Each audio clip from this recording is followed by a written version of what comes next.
sommes une famille, un seul cœur, un seul esprit. Les distances ne nous séparent pas, nous sommes un en toi.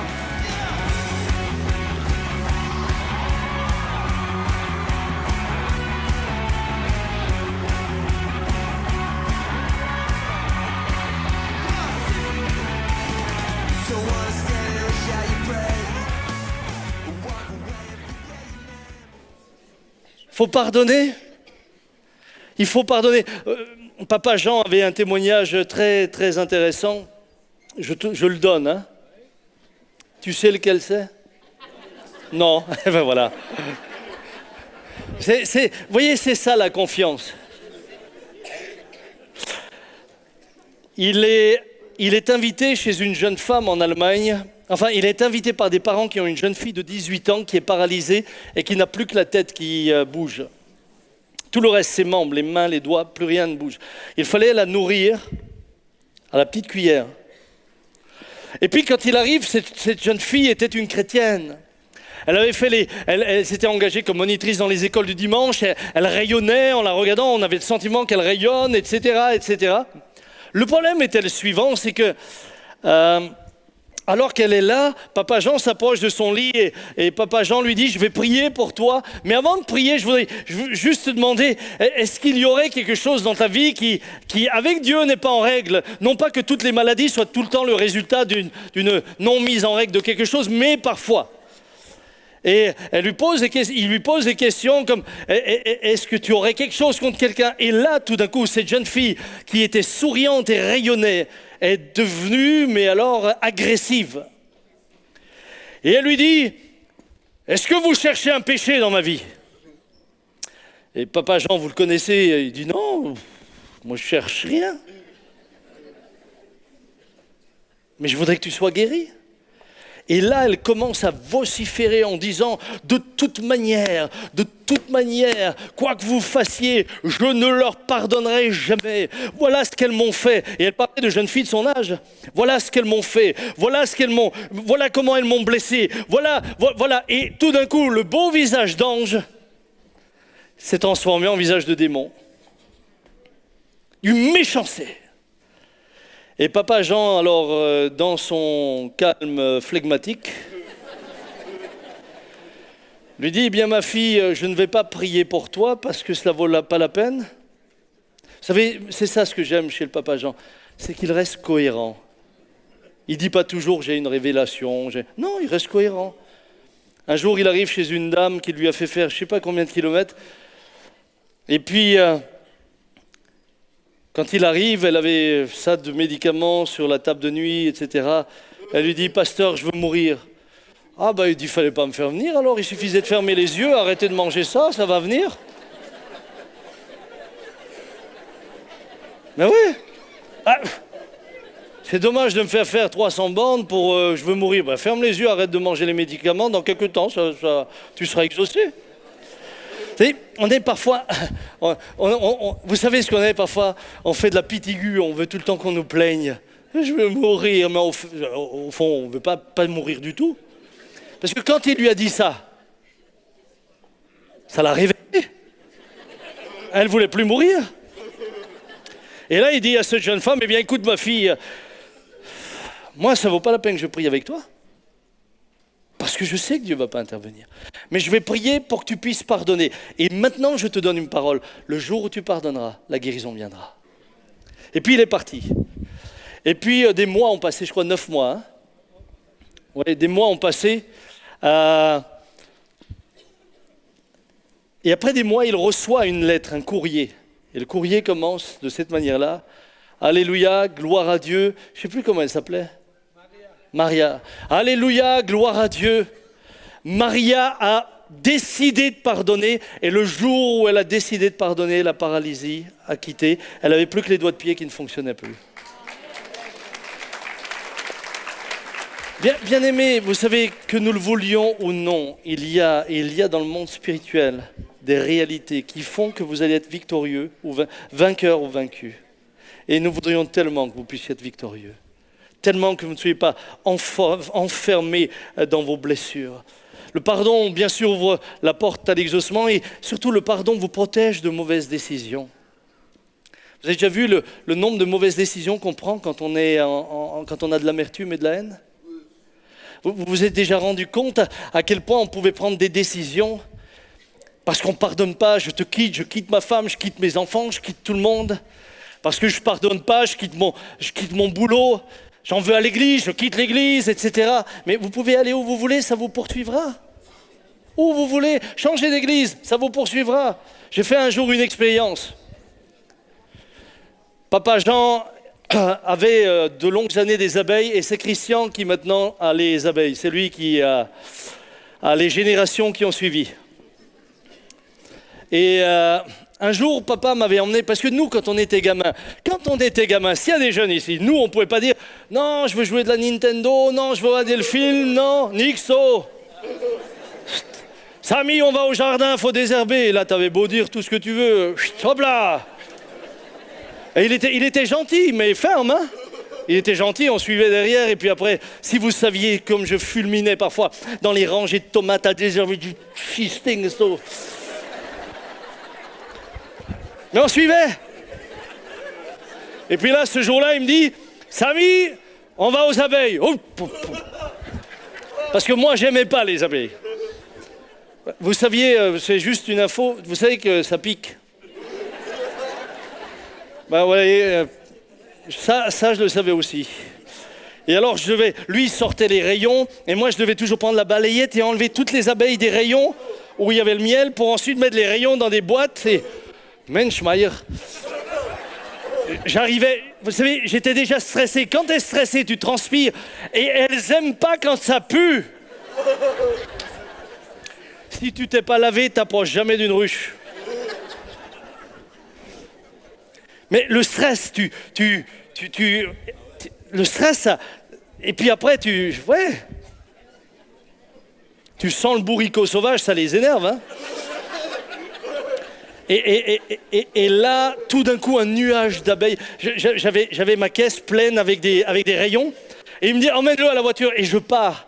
Est-ce que vous avez déjà vu les dessins animés avec l'ours et le nuage d'abeilles? Ben vous croyez que c'est que dans les dessins animés. Moi, je l'ai vécu. Non, parce que elles m'ont poursuivi. Il y avait un essaim. Je courais. Et ces sales bestioles qui me suivaient. Et à un moment donné, je suis tombé. Et elles me sont descendues dessus. Alors j'avais une camisole, pas de force, mais une camisole pour me protéger. Et je me suis relevé, mais j'ai couru, j'ai laissé tout par terre. Il y avait tout qui était par terre, j'ai tout laissé par terre. Je me suis barré, j'ai dit la case débrouillée. Et je cavalais, mais constamment ce bruit. Bzzz, bzzz, et au bout d'un moment, j'étais vidé, essoufflé, et je cherchais toujours encore. Et je ne voyais plus le nuage. Le problème, c'est qu'une des abeilles était rentrée dans la camisole. Et elle était tout près de l'oreille, et elle faisait zzz, zzz, zzz. J'aurais pu faire le tour de la terre, ça n'aurait rien changé, parce que je courais avec l'abeille à l'intérieur. Si tu pardonnes pas, tu fais ce que tu veux, mais tu vas courir avec le problème à l'intérieur. À l'intérieur. Merci, Papa Jean, pour ces belles expériences de jeunesse. Quand on allait aux abeilles, je pouvais dire, il me gonfle, hein, parce que alors, parfois je revenais, Quasimodo à côté, c'est un apprenti. Hein. D'ailleurs, un jour, j'ai voulu, mais ça je le dis en aparté, j'ai voulu rendre service à Christian. Mais, bon cœur que je suis, mais puisque vous ne le dites pas, je me le dis à moi, j'arrive au jardin et je vois un essaim. Vous savez, il y a la période des essaims, ça va commencer. D'ailleurs, maintenant, Christian, il faut que tu sois prêt, hein, parce que je ne le ferai plus. Et je vois un essaim et je me suis dit, tiens, je vais lui rendre service à Christian, je vais attraper l'essaim, parce qu'un essaim, c'est une ruche, c'est du miel, et du miel, c'est... Et voilà. Bien.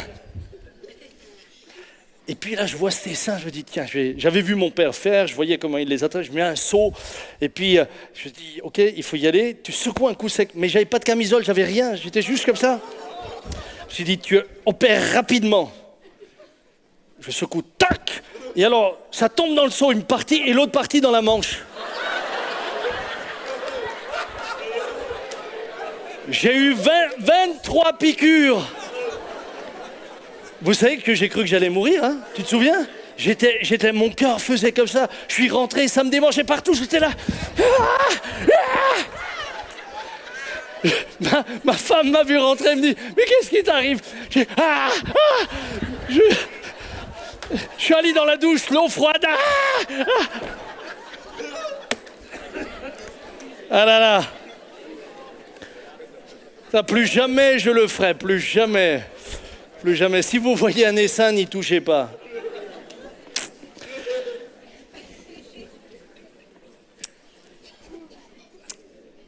Un troisième point.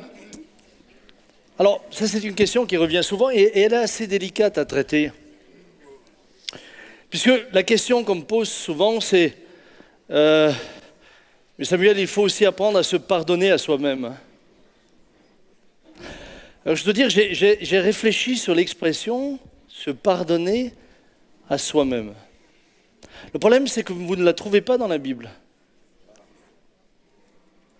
Le pardon est quelque chose que l'on donne ou que l'on reçoit. Mais on ne voit pas finalement un autotraitement. C'est-à-dire, une dette que vous remettez, vous ne pouvez que la remettre à quelqu'un. Si je m'emprunte à moi-même 1 000 €,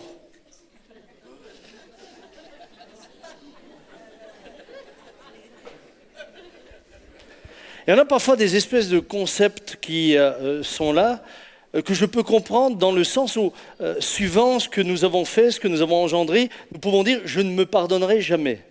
D'accord ?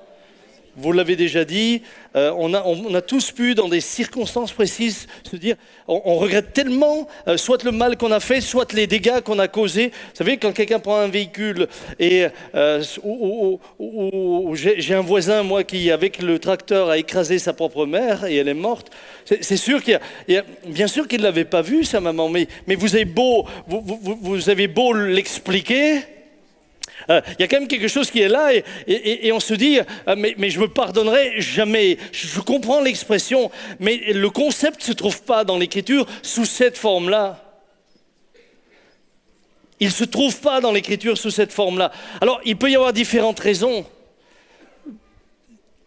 Et je le dis avec beaucoup de respect, mais parfois les gens disent « je ne me pardonnerai jamais », mais c'est plus parce que leur ego et leur fierté a été blessés d'avoir pu prendre une décision qui a engendré des conséquences mauvaises que par le fait d'avoir quelqu'un qui là, a réellement besoin de guérison. C'est plus, je ne me pardonnerai pas d'avoir raté. Et ça, c'est pas une question de pardon à ce moment-là. Dans d'autres cas, et j'en parlais un peu avec Jean-Marie, et Jean-Marie me disait, mais cette phrase peut aussi être l'expression de notre incrédulité. C'est-à-dire que si nous croyons réellement que Christ a payé le prix pour nous, alors nous ne nous traiterons pas plus sévèrement que ce que lui a été traité pour que nous soyons déchargés de notre faute et que nous ne la portions plus. Et c'est parfois de l'incrédulité qui nous amène à dire « je ne me pardonnerai jamais » parce que nous n'avons pas compris que le prix que Christ a payé est suffisant pour que quoi que nous ayons fait, nous puissions être pardonnés. Et à ce moment-là, alors, il ne s'agit plus de dire « je ne me pardonne pas », mais il s'agit de dire « Seigneur, j'accueille ton pardon parce que lui seul me libère. J'accueille ton pardon parce que lui seul peut me guérir. » Et puis, elle est parfois également la volonté de payer nous-mêmes. Vous avez des gens qui veulent expier eux-mêmes, mais là, on revient à l'incrédulité. Il y a cette volonté d'expier soi-même la faute. Vous savez, il y a parfois une forme d'autoflagellation morale et psychologique. Des gens qui finalement se traitent durement parce qu'ils ont le sentiment que pour amoindrir la faute qu'ils ont faite, il faut qu'eux-mêmes souffrent, alors que Christ a payé pour vous. Il ne s'agit pas de traiter les choses légèrement, mais Christ a traité pour vous. Et parfois nous sommes là et notre propre cœur nous condamne. Mais j'aimerais vous dire ce matin ce que dit Jean, 1 Jean 3, 20, car si notre cœur nous condamne, Dieu est plus grand que notre cœur et il connaît toutes choses. Voyez la femme adultère. Je prends cet exemple, on aurait pu en prendre d'autres. Mais dans Jean chapitre 8, l'histoire de la femme adultère que vous pourrez lire chez vous, eh bien, lorsqu'elle commet l'adultère, elle est prise en flagrant délit d'adultère. Si elle est adultère, c'est qu'elle était mariée. Les religieux qui sont là n'ont qu'une idée. Eux, finalement, cette femme, ils s'en fichent. Elle est un prétexte pour mettre Jésus dans une situation difficile. Et ils la condamnent. Et là, Jésus vient et avec cette phrase que celui qui de vous est sans péché jette le premier, la première pierre, il va amener tous les accusateurs à devoir repartir. Parce que finalement, comme je vous l'ai dit, on a tous besoin de pardon et d'être pardonnés parce qu'on a tous été coupables ou victimes à un moment donné ou à un autre, et ceux-là l'étaient aussi. Et ils vont repartir. Et cette femme est là à la fin, et il pose la question, mais femme, y a-t-il quelqu'un qui te condamne ? Et elle dit non. Et il dit, mais moi je ne te condamne pas non plus. Et voilà ce qu'il lui dit. Va et ne pêche plus. En d'autres mots, repens-toi et change de vie. Il ne lui dit pas, pardonne-toi toi-même ce que tu as engendré. Il lui dit, va et change. Bien sûr que dans ce texte, on n'a pas la réaction du mari. Moi, je ne sais pas comment le mari a réagi quand elle est rentrée. Parce qu'il y a quelqu'un qui a été offensé dans tout ça. Sûrement que le mari a été offensé. Mais quant à elle, que fait-elle ? Elle va partir et elle accepte le pardon qu'elle a reçu. Elle ne s'est pas dit « je ne me pardonnerai jamais d'avoir fait ça, je ne me pardonnerai jamais d'avoir été pris avec ce type, je ne me pardonnerai jamais d'avoir été livré à la vindicte populaire, je ne me pardonnerai jamais d'avoir fini devant tout mon village, ils étaient tous là sur la place, tous ont vu ce que j'ai fait, je ne me le pardonnerai jamais, non. » Elle entend Christ lui remettre sa dette, lui dire de changer de voie, elle accepte le pardon qui vient de Christ et elle repart libre. Bien-aimés, si vous employez cette expression « se pardonner à soi-même », alors j'aimerais vous dire qu'elle consiste d'abord et avant tout à recevoir le pardon de Dieu pour vous, à croire que Jésus a tout accompli pour vous, quelle que soit votre faute. Et je termine avec le prix du pardon. Je ne vais pas être long, j'ai plusieurs points, mais le temps est passé. Je voudrais juste dire que pardonner n'est pas facile. Et je l'ai dit dans le premier message, et je termine de cette manière-là, pardonner n'est pas facile, parce que suivant ce que l'on vous a fait, vous aurez le sentiment que le prix de votre pardon est à la hauteur du tort qu'on vous a fait. Et en fait, c'est ça. Le prix de votre pardon est toujours à la hauteur de l'offense que l'on vous a faite. J'ai eu pendant ces jours un message d'une femme qui a entendu également ces prédications. Et elle me dit, elle demande l'anonymat, et je garderai bien sûr l'anonymat, mais elle me dit, depuis que je suis enfant, j'ai grandi avec le sentiment que quelque chose dans ma vie n'allait pas. Et je ne comprenais pas. Et puis j'ai cru comprendre que dans ma famille, il y a eu, de la part de mon frère, des attouchements sur ma sœur, voire des viols. Mais il n'y a jamais eu, de la part de ce dernier, une clarté dans ce qui s'est passé. Et ma sœur m'en a parlé un jour. Mais lorsqu'elle parlait, c'est comme si quelque chose dans mes entrailles se remuait. Et elle me dit, j'étais adolescente et je réalisais que j'étais pas heureux. J'ai toujours quelque chose en moi qui me manquait. Je me suis marié. Et puis très vite, quand je me suis marié, je me suis rendu compte que dans notre vie, dans nos relations intimes, j'étais pas une femme comme les autres. J'avais un blocage. Il y avait un blocage et je ne comprenais pas et ça m'a tellement impacté ma vie. Et tout au long de ma vie, avec mon mari, nous avions à ce sujet-là et sur ce plans-là, des difficultés dans nos relations intimes et je ne comprenais pas et en plus et ça m'amenait aussi à m'accuser, à me dire mais t'es pas normal, etc., etc. Et puis elle dit,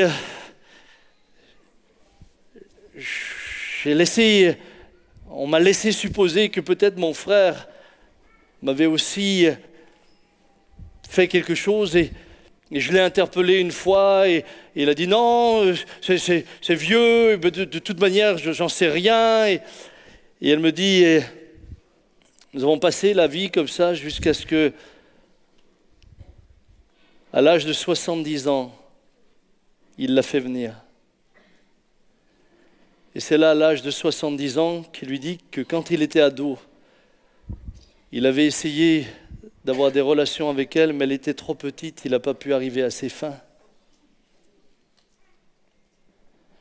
Elle dit, elle écrit, lorsqu'il me parlait, la douleur était telle et la souffrance de me dire toute une vie qui a été parasitée par un offenseur qui m'a finalement touché à mon intégrité physique. Et il faut se dire qu'il n'est pas allé jusqu'au bout parce que physiquement, il ne pouvait pas. Sinon, il y serait allé, mais physiquement, ça n'allait pas, elle était trop petite. Je crois qu'elle avait 3 ans. Et elle me disait, mais j'ai réalisé qu'il fallait pardonner maintenant. Et elle me dit, mais j'ai prié, Seigneur, aide-moi, parce que le prix du pardon est à la hauteur des dégâts qui ont été commis. Quand on te marche sur le bout des pieds, comme le disait Claude tout à l'heure, on pardonne facilement, mais là, c'est une vie détruite. Là, c'est un couple qui a été marqué par un agresseur qui ne s'est jamais dévoilé.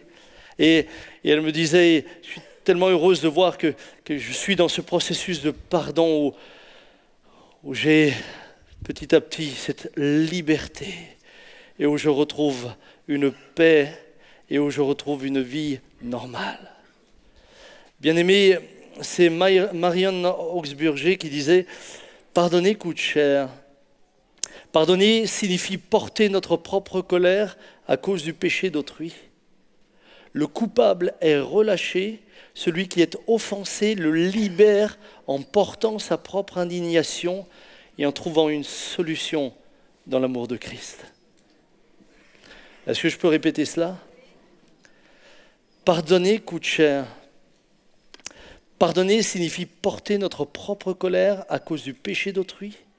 Le coupable est relâché, celui qui est offensé le libère en portant sa propre indignation, en trouvant une solution dans l'amour de Christ.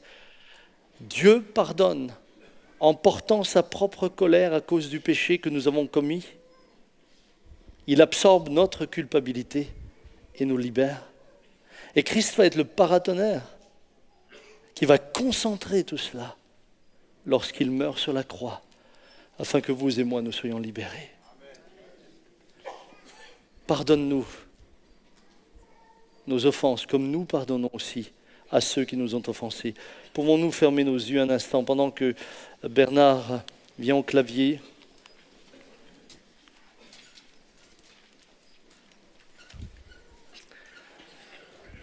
Seigneur, alors que nous sommes là devant toi et que je suis conscient que pour certains, l'offense a été terrible, parfois destructrice. Seigneur, elle a parfois marqué une vie sur plusieurs années.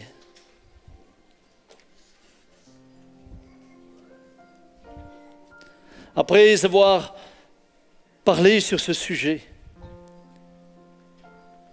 la conclusion demeure. La seule voie qui mène à la guérison, la seule voie qui mène à la liberté, la seule voie qui mène à la restauration est la voie que tu nous as indiquée. Pardonnez. Pardonnez et il vous sera pardonné. Et en même temps, Seigneur, nous réalisons que le pardon est une solution non pas humaine, mais divine. Divine. Ce n'est pas nous qui avons inventé le pardon, c'est toi qui nous l'as proposé et qui nous a montré le prix de ce pardon. Et le prix de mon pardon et de notre pardon et du pardon de tous ceux qui regarderont ce message, c'est le prix de la mort du Fils de Dieu sur une croix. Le Créateur des cieux et de la terre se dépouille de la gloire, vient habiter au milieu des hommes, malmené, rejeté, il sera crucifié, afin que nous soyons réconciliés avec Dieu. Seigneur, nous voulons que cette œuvre de réconciliation verticale se traduise chez nous par une œuvre de réconciliation horizontale. Comme nous sommes réconciliés avec le Père au travers du pardon obtenu par le sacrifice parfait de Christ, nous voulons maintenant reproduire la réconciliation avec ceux qui nous ont offensés en agissant comme tu as agi, toi qui es le chemin, la vérité et la vie. Tu es notre modèle et nous voulons à notre tour accorder le pardon. Seigneur, suivant les circonstances, suivant les blessures, suivant les conditions dans lesquelles les choses se sont passées, suivant les dégâts que cela a commis, je te prie d'assister, mes bien-aimés, par la présence de ton esprit. Et là où nous sommes faibles, tu nous rendras forts. Et là où nous avons le sentiment que pour nous c'est insurmontable, parce que nous avons décidé de pardonner, parce que pardonner est une décision que nous avons prise, parce que nous avons décidé de ne pas nous aventurer dans une entreprise de destruction de notre prochain, parce que nous avons décidé de ne pas lui faire payer sa faute, parce que nous avons décidé de renoncer à la dette, parce que nous avons décidé de lui remettre la dette. Seigneur, nous croyons que nous aussi, nous vivrons la liberté, la guérison et la restauration. À ton nom seul soit la gloire.